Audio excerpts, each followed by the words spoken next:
ಉತ್ತರ ಕರ್ನಾಟಕ ಮಳೆಯ ಹೊಡೆತಕ್ಕೆ ತತ್ತರಿಸಿ ಹೋಗಿದೆ. 6 ಜಿಲ್ಲೆಗಳಿಗೆ ಪ್ರವಾಹದ ಪರಿಸ್ಥಿತಿಯೇ ನಿರ್ಮಾಣವಾಗಿದೆ. ರಾಯಚೂರು, ಕಲಬುರಗಿ ಜಿಲ್ಲೆಯ ನದಿ ಪಾತ್ರದ ಜನರಿಗೆ ಟೆನ್ಷನ್ನು ಅನ್ನುವಂಥ ರೀತಿಯಲ್ಲಿ ಆಗ್ಬಿಟ್ಟಿದೆ. ಎಷ್ಟೆಲ್ಲ ಗ್ರಾಮಗಳಿಗೆ ಆತಂಕ ಮನೆ ಮಾಡಿದೆ. ಉಸ್ತುವಾರಿ ಸಚಿವರುಗಳು ಏನ್ ಮಾಡ್ತಾ ಇದ್ದಾರೆ? ಆ ರಿಪೋರ್ಟ್ ಎಲ್ಲಿದೆ ನೋಡಿ.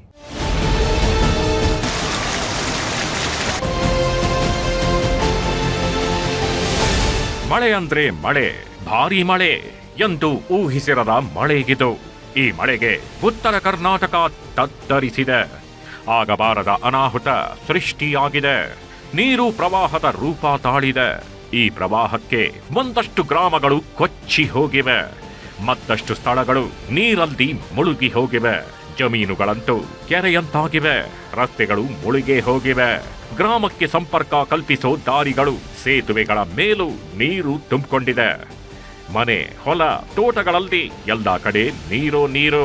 ಕೆಲವೆಡೆ ಹರಿತಾಗಿರೋ ನೀರಂತೂ ಮನೆಗಳನ್ನ ಮುಳುಗಿಸೋಕೆ ಬಂದಿರೋ ಜಲ ರಕ್ಕಸನಂತೆ ಕಾಣಿಸ್ತಾಗಿದ್ದಾವೆ.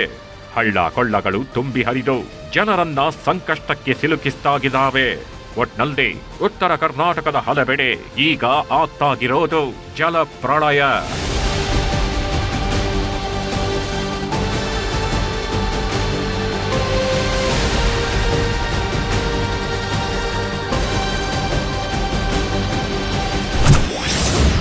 ಉತ್ತರದಲ್ಲಿ ಮಳೆಯೋ ಮಳೆ, ಕಲಬುರಗಿ, ರಾಯಚೂರಲ್ಲಿ ಟೆನ್ಷನ್. 6 ಜಿಲ್ಲೆಗಳಲ್ಲಿ ಅಲ್ಲೋಲ ಕಲ್ಲೋಲ. ನದಿ ತೀರಗಳ ಜನರು ಕಂಗಾಲು. ಮುಳುಗುತ್ತಿವೆ ಮನೆಗಳು, ಗ್ರಾಮಗಳು. ಏನು ಮಾಡ್ತಿದ್ದಾರೆ ಉಸ್ತುವಾರಿ ಸಚಿವರು?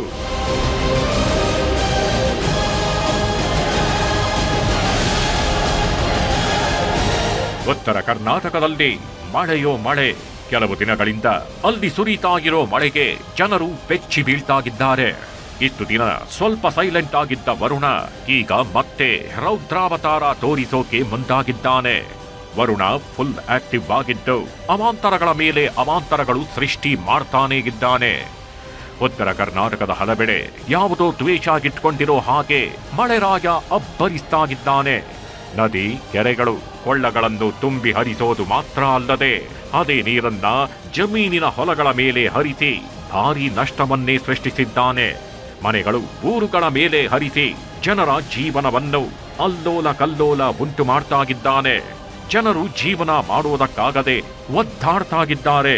ಮಳೆ ಬೇಗ ನಿಲ್ಲಿ ಅಂತ ಬೇಡಿಕೊಳ್ತಾಗಿದ್ದಾರೆ.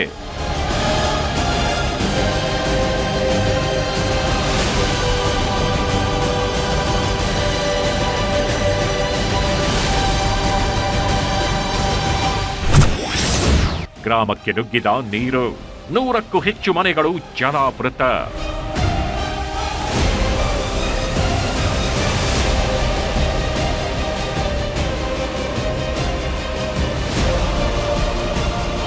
ಇದನ್ನೊಮ್ಮೆ ನೋಡಿ. ಇದನ್ನ ನೋಡಿದ್ರೆ ನಿಮಗೆ ಇದು ಮನೇನಾ, ಕೆರೆನಾ ಅನ್ನೋ ಅನುಮಾನ ಬರೋದು ಗ್ಯಾರಂಟಿ. ಹೌದು, ಮನೆಯೊಳಗೆ ನೀರು ನುಗ್ಗಿದೆ. ಮನೆಯ ತುಂಬ ನೀರು ತುಂಬಿಕೊಂಡಿದೆ. ಅಂದ ಹಾಗೆ ಅದು ಕಲಬುರಗಿ ಜಿಲ್ಲೆಯ ಹಾಗಾರಗುಂಡಿ ಗ್ರಾಮ. ಮಳೆಯ ಆರ್ಭಟಕ್ಕೆ ಗ್ರಾಮಕ್ಕೆ ನೀರು ನುಗ್ಗಿದ್ದು ಇದೊಂದೇ ಮನೆ ಮಾತ್ರವಲ್ಲ. ಇದೇ ಗ್ರಾಮದ 100ಕ್ಕೂ ಹೆಚ್ಚು ಮನೆಗಳು ನೀರು ಪಾಲಾಗಿವೆ.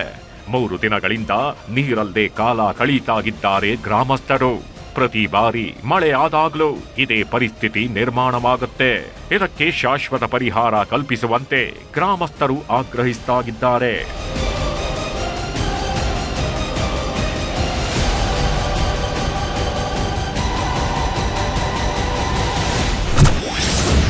ನಲವತ್ತು ಹಸುಗಳು ಮೃತಪಟ್ಟವು.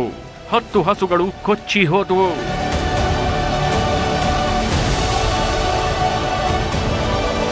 ಇದು ಕಲಬುರಗಿ ಜಿಲ್ಲೆಯ ಚಿಂಚೋಳಿ ತಾಲೂಕಿನ ಜೆಟ್ಟೂರು ಗ್ರಾಮ. ಈ ಗ್ರಾಮದಲ್ಲಿ ಚಂದ್ರಪಳ್ಳಿ ಜಲಾಶಯದ ನೀರಿನಿಂದ ಪ್ರವಾಹ ಉಂಟಾಗ್ತಿದೆ. ಗ್ರಾಮಕ್ಕೆ ನೀರು ನುಗ್ಗಿದ್ದು ಕೊಟ್ಟಿಗೆಯಲ್ಲಿ ಕಟ್ಟಿದ್ದ 110 ಹಸುಗಳಲ್ಲಿ 40 ಹಸುಗಳು ನೀರಲ್ಲಿ ಮುಳುಗಿ ಸಾವನ್ನಪ್ಪಿವೆ. ಇನ್ನು 10 ಹಸುಗಳು ನೀರಲ್ಲಿ ಕೊಚ್ಚಿ ಹೋಗಿದ್ದು, ಇನ್ನು 60 ಹಸುಗಳು ಕೊಟ್ಟಿಗೆಯಿಂದ ಹೊರಬಂದು ಬದುಕುಳಿದಿವೆ. ಅಂದ ಹಾಗೆ ಇದು ತೆಲಂಗಾಣದ ಮೆಹಬೂಬ್ ನಗರ ಮಾಜಿ ಸಂಸದ ಶ್ರೀನಿವಾಸ್ ರೆಡ್ಡಿಗೆ ಸೇರಿದ ಹಸುಗಳಾಗಿವೆ.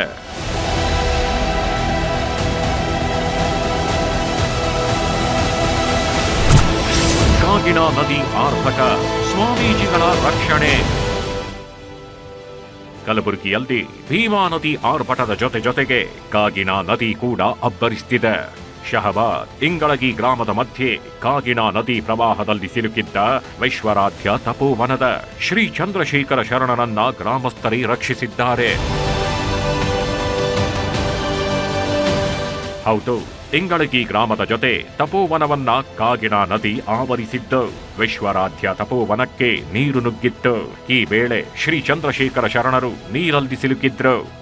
ಈ ವೇಳೆ ಗ್ರಾಮಸ್ಥರು ಡ್ರಮ್ಗಳಿಂದ ದೋಣಿ ಮಾಡಿ ಅದರ ಮೇಲೆ ಶ್ರೀಗಳನ್ನ ಕೂಡಿಸಿಕೊಂಡು ಪ್ರವಾಹದಿಂದ ಶ್ರೀಗಳನ್ನ ಸುರಕ್ಷಿತವಾಗಿ ಕರೆತಂದಿದ್ದಾರೆ.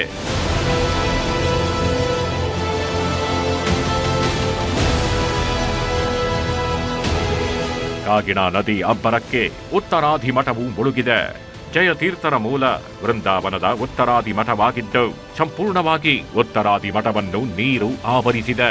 ಉತ್ತರಾದಿ ಮಠದ ಮೊದಲ ಮಹಡಿ ಸಂಪೂರ್ಣ ಮುಳುಗಡೆಯಾಗಿದ್ದು ಮಠದಲ್ಲಿ ಅರ್ಚಕರು ಸೇರಿದಂತೆ 8-10 ಜನರು 2 ದಿನದಿಂದ ಸಿಲುಕಿದ್ದಾರೆ. ಕಾಗಿಣ ಪ್ರವಾಹಕ್ಕೆ ಮಠದಲ್ಲಿ ಅಪಾರ ಹಾನಿಯಾಗಿದ್ದು ನೀರಿನ ರಭಸಕ್ಕೆ ದನ, ಮೇವು, ಸೌದೆ ಕೊಚ್ಚಿ ಹೋಗಿದೆ. ಲಕ್ಷಾಂತರ ಮೌಲ್ಯದ ಕಿರಾಣಿ ವಸ್ತುಗಳು ಪ್ರವಾಹ ಪಾಲಾಗಿವೆ. ನೆಲಮಹಡಿಯಿಂದ ಮೊದಲನೇ ಮಹಡಿಗೆ 40 ಗೋವುಗಳ ಸ್ಥಳಾಂತರ ಮಾಡಲಾಗಿದೆ. ಮತ್ತೊಂದು ಕಡೆ ಕಾಗಿಣ ನದಿ ಪ್ರವಾಹಕ್ಕೆ ಕಡಬೂರು, ಕೊಲ್ಲೂರು, ಕುಂದನೂರು ಗ್ರಾಮಗಳು ಜಲಾವೃತವಾಗಿವೆ. 100 ಕುಟುಂಬಗಳು ಬೀದಿಗೆ ಬಿದ್ದಿವೆ.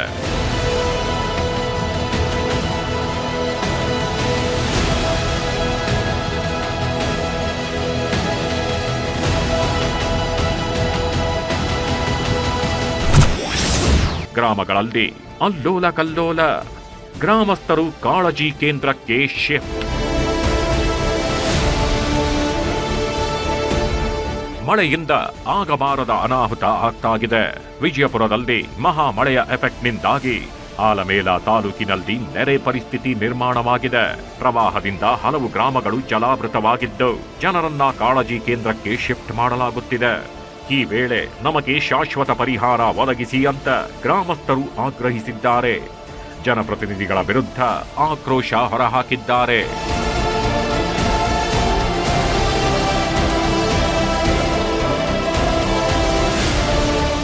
ಸಚಿವ ಎಂಬಿ ಪಾಟೀಲ್ ವಿಜಯಪುರದ ಹಲವೆಡೆ ಪ್ರವಾಸ ಮಾಡಿದ್ರು. ಮಳೆಯಿಂದಾದ ಅನಾಹುತಗಳ ಸಮೀಕ್ಷೆ ನಡೆಸಿದ್ದಾರೆ. ಈ ವೇಳೆ ಆಲಮೇಲ ತಾಲೂಕಿನ ಕುಮಸಗಿ ಗ್ರಾಮದ ಕಾಳಜಿ ಕೇಂದ್ರಕ್ಕೆ ಎಂಬಿ ಪಾಟೀಲ್ ಭೇಟಿ ನೀಡಿದ್ರು. ಈ ವೇಳೆ ಮಹಿಳೆಯರು ತಮ್ಮದೇ ಆದ ಬೇಡಿಕೆ ಮುಂದಿಟ್ಟಿದ್ದಾರೆ.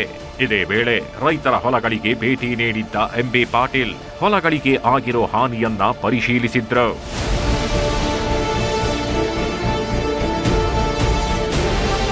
ಬೀದರ್ ಜಿಲ್ಲೆ ನಿರಂತರ ಮಳೆಗೆ ತತ್ತರಿಸಿದೆ. ಬೀದರ್ ಮನಾ ಏಕಳಿ ಮುಖ್ಯ ರಸ್ತೆ ಜಲಾವೃತವಾಗಿದೆ. ಕಮಠಾಣ ಗ್ರಾಮದ ಮನೆಗಳಿಗೆ ನೀರು ನುಗ್ಗಿದ್ದು ಮನೆಯಲ್ಲಿದ್ದ ದವಸ ಧಾನ್ಯ ನೀರು ಪಾಲಾಗಿದೆ. ಮಳೆಯಿಂದಾಗಿ ಗ್ರಾಮಸ್ಥರು ಜಾಗರಣೆ ಮಾಡುವ ಪರಿಸ್ಥಿತಿ ನಿರ್ಮಾಣವಾಗಿದೆ. ಯಾರೂ ಸಮಸ್ಯೆ ಕೇಳ್ತಿಲ್ಲ ಅಂತ ಜನ ತಮ್ಮ ಅಳಲನ್ನ ತೋಡಿಕೊಳ್ತಾಗಿದ್ದಾರೆ.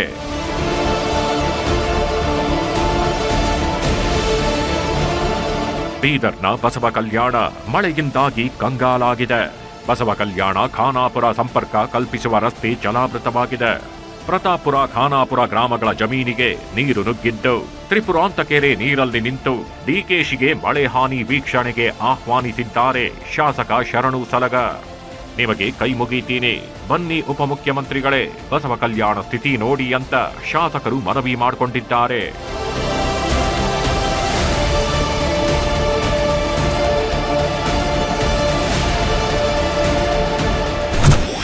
ಬೀದರ್ನಲ್ಲಿ ಒಂದೇ ವಾರದಲ್ಲಿ ಕುಸಿದ 5 ಮನೆ.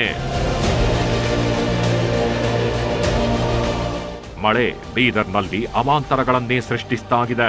ನಿರಂತರ ಮಳೆಯಿಂದಾಗಿ ಮನೆಗಳು ಕುಸಿತಾ ಇವೆ. ಒಂದೇ ವಾರದಲ್ಲಿ 5 ಮನೆ ಕುಸಿದು ಬಿದ್ದಿದ್ದು ಬಡ ಕುಟುಂಬಗಳು ಅತಂತ್ರ ಸ್ಥಿತಿಯಲ್ಲಿವೆ.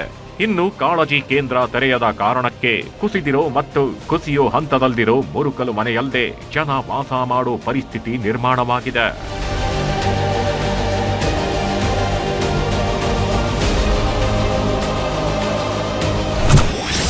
ಯಾದಗಿರಿ ನಗರಕ್ಕೆ ದಿಗ್ಬಂಧನ ಹಾಕಿದ ಭೀಮಾ ನದಿ. ಭೀಮಾ ನದಿ ಯಾದಗಿರಿ ನಗರಕ್ಕೆ ದಿಗ್ಬಂಧನ ಹಾಕಿದೆ. ನಗರದ ಹಲವು ಬಡಾವಣೆಗಳು ಜಲಾವೃತವಾಗಿವೆ. ಮನೆಗಳಿಗೆ ನೀರು ನುಗ್ಗಿದ್ದು ಬೋಟ್ ಮೂಲಕ ಜನರನ್ನ ರಕ್ಷಿಸುತ್ತಿದೆ ಅಗ್ನಿಶಾಮಕ ದಳ. ನೆರೆ ಪೀಡಿತ ಪ್ರದೇಶಗಳಿಗೆ ಸಚಿವ ದರ್ಶನಾಪುರ್ ಭೇಟಿ ನೀಡಿದ್ದಾರೆ. ಜಮೀನಿನ ಸರ್ವೆ ನಡೆಸಿ ರೈತರಿಗೆ ಪರಿಹಾರ ನೀಡುವ ಭರವಸೆ ಕೊಟ್ಟಿದ್ದಾರೆ. ಉತ್ತರ ಕರ್ನಾಟಕದಲ್ಲಿ ಮಳೆಯ ಅಬ್ಬರ ಎಲ್ಲರನ್ನೂ ಕಂಗೆಡಿಸಿದೆ. ಮಳೆ ಹಾನಿ ಪ್ರವಾಹ ಪೀಡಿತ ಪ್ರದೇಶಗಳಿಗೆ ಸೋಮವಾರ ಬಿಜೆಪಿ ನಾಯಕರು ಭೇಟಿ ನೀಡುತ್ತಿದ್ದಾರೆ. ಈ ಬಗ್ಗೆ ಬೆಂಗಳೂರಿನಲ್ಲಿ ಮಾತನಾಡಿದ ವಿಪಕ್ಷ ನಾಯಕ ಆರ್ ಅಶೋಕ್, ಸೋಮವಾರ ಕಲಬುರಗಿ, ಬೀದರ್ಗೆ ವಿಜಯೇಂದ್ರ ಹೋಗ್ತಿದ್ದಾರೆ. ನಾನು ವಿಜಯಪುರ ಸೇರಿದಂತೆ ವಿವಿಧೆಡೆ ಹೋಗಿ ಮಳೆ ಹಾನಿ ವೀಕ್ಷಣೆ ಮಾಡುತ್ತೇವೆ ಎಂದಿದ್ದಾರೆ. ತುರ್ತು ರಕ್ಷಣೆ ಪರಿಹಾರಕ್ಕೆ ಸಿಎಂ ಸಿದ್ದರಾಮಯ್ಯ ಸೂಚನೆ.